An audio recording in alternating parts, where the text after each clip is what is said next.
देखिए, अगर प्रश्न आता है ट्रांस साइबेरियन रेल मार्ग का वर्णन कीजिए, तो आपको विश्व के जो रूस का मानचित्र है उसको बनाकर भी क्या करना है, रेल मार्ग को दर्शाना है।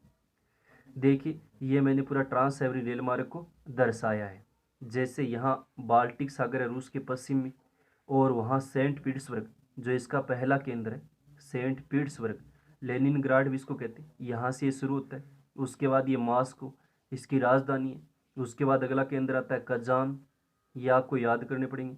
फिर आता है यंगटोरनबर्ग, उसके बाद आता है ओमस्क, उसके बाद आता है नोविसिबिर्स्क, उसके बाद है क्रासोनोयार्स्क, थोड़े नाम बहुत कठिन है, आंगारस्क, उसके बाद चित्ता कृषि केंद्र, और लास्ट कौन सा इसका, व्लादिवोस्टोक है, जो इसका लास्ट केंद्र है। यानी प्रशांत महासागर के तट पर है ये। यहाँ प्रशांत महासागर है, यहाँ ओख्टोस्क सागर है, और ऊपर दर्शा रखा है आर्कटिक सागर। तो ये पूरा आपको रूस का मानचित्र है, कौन सा देश है, रूस है, उसमें इस ट्रांस साइबेरियन रेल मार्ग को दर्शा के भी आना है। 4 नंबर का प्रश्न अगर आता है कि ट्रांस साइबेरियन रेल मार्ग का वर्णन कीजिए। देखिए दोबारा से, अपन ने पढ़ा था विश्व का सबसे लंबा रेल मार्ग है। शुरू कहाँ से होता है कि रूस के पश्चिमी तट पर देखें, बाल्टिक सागर पे कौन सा नगर है, सेंट पीटर्सबर्ग है, यहाँ से शुरू होता है। उसके बाद मॉस्को आता है, जो रूस की राजधानी भी है, औद्योगिक नगर भी है। यहाँ वोल्गा नदी है, जो अपन पढ़ रहे थे, उसको ये पार करेगा। जो ये वोल्गा नदी इस साइड से गुजरती है, सबसे लंबी नदी है। उसके बाद कजान है, कैजान, ध्यान रखना है, किताब में भी दे रखा है 10वें पाठ में, अगर यहाँ समझ में नहीं किताब में भी आप देखना इसको। उसके बाद एंगटोरिनबर्ग है, ये इसका अगला मुख्य केंद्र है। उसके बाद ओमस्क है जैसे, उसके बाद नोविसिबिर्स्क है, उसके बाद क्रासोनोयार्स्क है, उसके बाद अंगारस्क है, उसके बाद चित्ता है, और अंतिम केंद्र कौन सा है इसका, व्लादिवोस्टोक है। यहाँ प्रशांत महासागर का जो तट है इसका, पूर्वी तट, वहाँ तक ये जाता है। और ये कौन सा सागर यहाँ पर, ओख्टोस्क सागर है। और ये पूरा प्रदेश देखें तो रूस का कौन सा प्रदेश है, साइबेरिया का प्रदेश है, पश्चिमी भाग है रूस का। तो इसलिए इसका नाम भी क्या रखा था अपन ने, ट्रांस साइबेरियन रेलमार्ग इसको कहते हैं। तो ये मानचित्र में आपको दर्शाना है। अगर प्रश्न आता है कि ट्रांस साइबेरियन रेलमार्ग का वर्णन कीजिए 4 नंबर का, तो पहले पूरा वर्णन करना पड़ेगा, फिर अपनी तरफ से रूस का मानचित्र बनाकर उसमें ट्रांस साइबेरियन रेलमार्ग को दर्शाना है। कई बार ये विश्व के मानचित्र में भी आ सकता है, जो 4 स्थान पूछेंगे 2 नंबर में कि ट्रांस साइबेरियन रेलमार्ग की स्थिति दर्शाइए।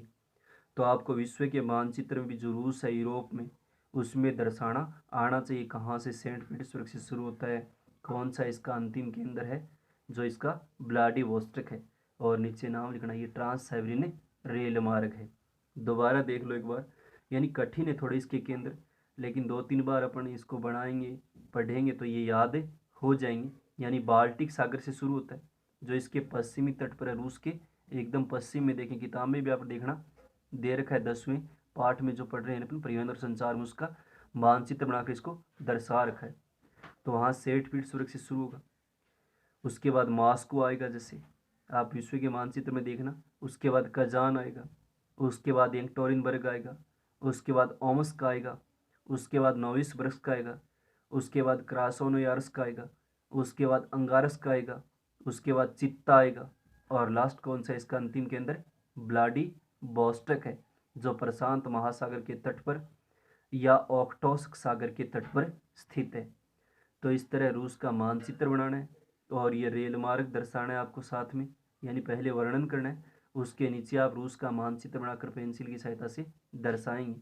और ये मुख्य मुख्य केंद्र है, इसको भी आपको दर्शाना है, क्योंकि अगर 4 नंबर का प्रश्न आता है कि ट्रांस साइबेरियन रेल मार्ग का वर्णन कीजिए, तो आपको मानचित्र भी बनाना है, और इसकी पूरे जो केंद्र हैं इनकी स्थिति क्या करनी है, विश्व के मानचित्र में, नहीं सॉरी, रूस का मानचित्र बना के इसको दर्शाना है।